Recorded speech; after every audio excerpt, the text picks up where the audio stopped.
सामाजिक तंजीम के मुखौटे के पीछे पीएफआई का एक और चेहरा है और यकीन मानिए ये चेहरा काफी डराने वाला है। ऐसा हम नहीं कह रहे, जांच एजेंसियों का कहना है। जांच एजेंसियों के मुताबिक देश भर में हिंदुओं के मन में डर बैठाने के लिए पीएफआई पूरे देश में सक्रिय है। इतनी सक्रिय है कि 24 घंटे के नोटिस के भीतर किसी भी हिंदू नेता की बर्बर हत्या की जा सके। इस अपराध की माइक्रो लेवल की प्लानिंग और क्लिनिकल एग्जीक्यूशन की असलियत जब केरल पुलिस की जांच में सामने आई तो पुलिस के पैरों के नीचे से भी जमीन खिसक गई। पीएफआई ने देश में आग लगाने की माइक्रो लेवल पर प्लानिंग की। कब, कहां, कैसे कैडर को क्या ऑर्डर देना है, इसका पूरा प्लान पीएफआई ने तैयार किया, जिसमें बीजेपी और आरएसएस कार्यकर्ताओं का मर्डर करना प्लान का सबसे अहम हिस्सा है। एनआरसी सीए आंदोलन में कैसे फंडिंग करनी है, कैसे इसका इस्तेमाल करना है, पीएफआई ने सब कुछ प्लान बनाया। निजामाबाद में कराटे ट्रेनिंग कैंप का पता चलने के बाद पीएफआई के लड़ाकू कैडर भी एक्सपोज हुए।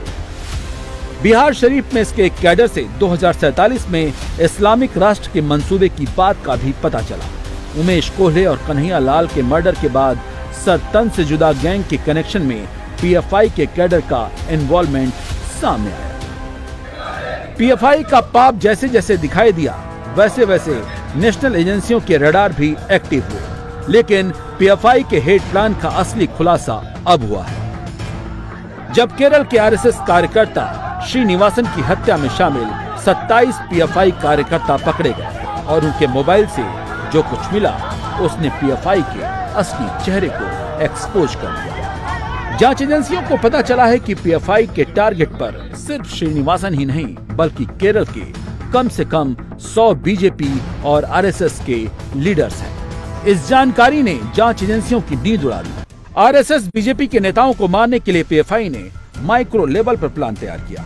ग्राउंड पर लोकल सपोर्ट यानी कैडर को मजबूत किया गया, जिसे पीएफआई ने लोकल एरिया रिपोर्टर का नाम दिया। इन्हें इलाके के हर छोटे बड़े नेताओं की लिस्ट तैयार करने को कहा गया।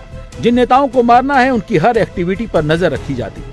उनके सुबह घर से निकलने से लेकर शाम वापस लौटने तक की सारी जानकारी ये एरिया रिपोर्टर रखते। जांच एजेंसियों को मोबाइल के अलावा श्रीनिवासन हत्याकांड में गिरफ्तार पीएफआई के एरिया रिपोर्टर सिराजुद्दीन के पास से एक पेन ड्राइव भी मिला है, जिसमें पलक्कड़ जिले के 12 मेन हिंदू नेताओं के फोटोग्राफ्स, उनके घर के मैप, उनके रोजमर्रा की जिंदगी से जुड़ी बारीक से बारीक जानकारी मिली। यहाँ तक कि इस बात की भी जानकारी मिली है कि अगर उन पर हमला होता है तो वो कौन लोग हो सकते हैं जो उनके करीबी हैं और कोर्ट में जब मामला चले तो गवाह बन सकते हैं। इस बात की भी जानकारी रखी गई। इन एरिया रिपोर्टर्स को कैसे मिशन को अंजाम देना है, इसके लिए पीएफआई ने एक पूरा ब्लूप्रिंट तैयार किया, जिसमें हत्या को पूरे पेशेवर तरीके से अंजाम देने का प्लान बनाया गया। पहले रेकी कर मर्डर का स्टेप बाय स्टेप प्लान तैयार किया गया। हत्या के बाद बाहर से बुलाए गए कैडर को सेफ पैसेज देने की बात कही गई। हत्या के लिए हमेशा दूसरे जिलों से किलर्स बुलाए जाते। इन्हें पीएफआई में अंडर कवर डेथ स्क्वाड कहा जाता। इनके पास सिर्फ 24 घंटे का टाइम होता। हर व्यक्ति को अलग अलग टास्क दिया जाता। लोकल हैंडलर्स की मदद से ये लोग अपना काम कर वहां से चुपचाप निकल जाते।